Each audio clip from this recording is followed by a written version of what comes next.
Baspa supremo बहन कुमारी मायावती के एक के बाद एक फैसले। पहले आकाश आनंद की छुट्टी, अब उनके पिता आनंद कुमार को भी नेशनल कोऑर्डिनेटर के पद से हटा दिया गया। लेकिन एक सवाल सबके दिमाग में घूम रहा है, क्या यह बीएसपी में परिवारवाद खत्म करने का कदम है या फिर अंदर ही अंदर कोई सियासी चाल चल रही है? क्या यह मायावती की सोची समझी रणनीति है या आकाश आनंद को प्रोटेक्ट करने का एक और प्लान? और सबसे बड़ा सवाल, काशी राम की विरासत का असली वारिस कौन है? मायावती, आकाश आनंद या चंद्रशेखर आजाद? ये राजनीति की वो शतरंज है जहां हर मोहरा मायावती खुद चला रही है। लेकिन असली खेल क्या है? चलिए जानते हैं इस पूरे घटनाक्रम के पीछे असली कहानी को और बीएसपी के सियासी भविष्य की वो तस्वीर जो शायद हर किसी को नजर नहीं आ रही है। पूरी कहानी 3 पार्ट में डिकोड करने का प्रयास करूंगा। पहला पार्ट, मायावती ने हाल ही में जो फैसले लिए हैं वो एक झटके की तरह आए हैं। पहले आकाश आनंद को किनारे किया, फिर उनके पिता आनंद कुमार को नेशनल कोऑर्डिनेटर के पद से हटा दिया। लेकिन दिलचस्प बात यह है कि आनंद कुमार बीएसपी के उपाध्यक्ष बने रहेंगे। अब ये फैसला सुनने में जितना साधारण लगता है उतना है नहीं।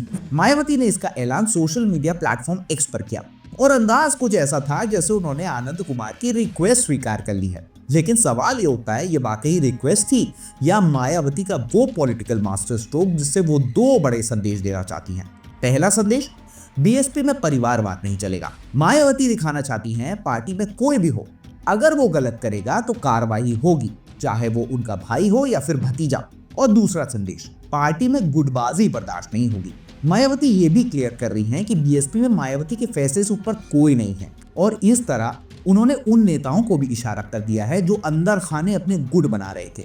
लेकिन यहाँ एक दिलचस्प मोड़ है कि आनंद कुमार की जगह जिस रणधीर बेनीवाल को नेशनल कोऑर्डिनेटर बनाया है वो भी एक अस्थायी चेहरा लगते हैं। मायावती ने जिस तेजी से फैसले बदले हैं उससे साफ यह है कि ये कुर्सी भी किसी नए फैसले के तलवार के नीचे ही लटकी हुई है। दूसरा पार्ट, अब ये सब क्यों हो रहा है? सीधी बात है, असली लड़ाई काशीराम की राजनीतिक विरासत की है। मायावती बनाम चंद्रशेखर आजाद। चंद्रशेखर आजाद ने नगीना से चुनाव जीतकर अपनी ताकत दिखाई और वो खुलेआम खुद को काशीराम की विचारधारा का असली वारिस बताते हैं। उन्होंने मायावती भी ये भी आरोप लगाया कि वो बहुजन मिशन से भटकती हैं। जब चंद्रशेखर आजाद ने नगीना से चुनाव जीता था तभी मायावती ने आकाश आनंद को दोबारा सामने लाकर जिम्मेदारियां सौंपी थी।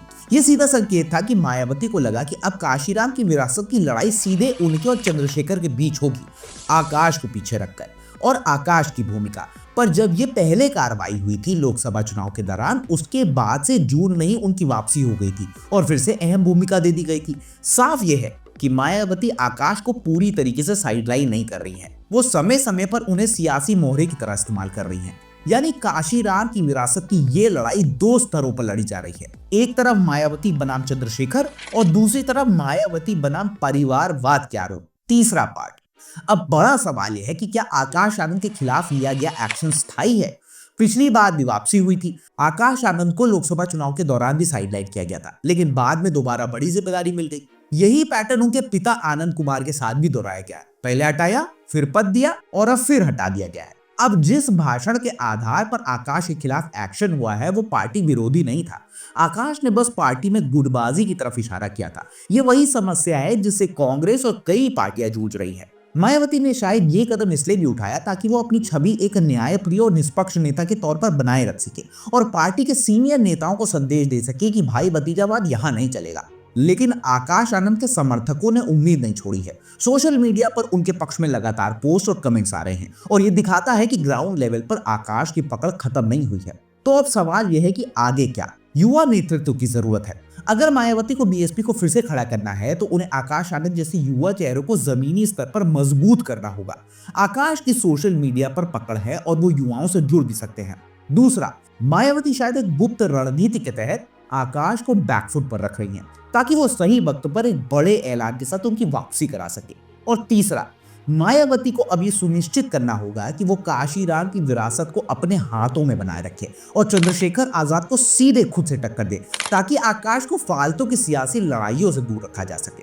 अब सोचने वाली बात है कि राजनीति सिर्फ फैसले लेने का खेल नहीं है, ये एक शतरंज है जिसमें हर चाल के पीछे एक रणनीति छुपी होती है। मायावती ने आकाश और आनंद कुमार पर एक के बाद एक एक्शन लेकर साफ कर दिया है कि बीएसपी में सिर्फ फैसले उनकी मर्जी से होंगे। लेकिन असली सवाल यह है कि ये शक्ति बीएसपी को मजबूत करेगी या फिर अंदरूनी असंतोष को बढ़ाएगी। क्या आकाश आनंद की वापसी फिर से होगी और काशी राम की विरासत की ये लड़ाई मायावती और चंद्रशेखर के बीच आखिर कहां पर जाकर रुकेगी?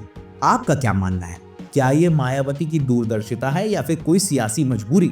कमेंट सेक्शन पे ना अपनी राय जरूर दीजिएगा और ऐसे ही राजनीति के हर पहलू को समझने के लिए चैनल को सब्सक्राइब करना नहीं भूलिएगा। तब तक जय हिंद, जय भारत।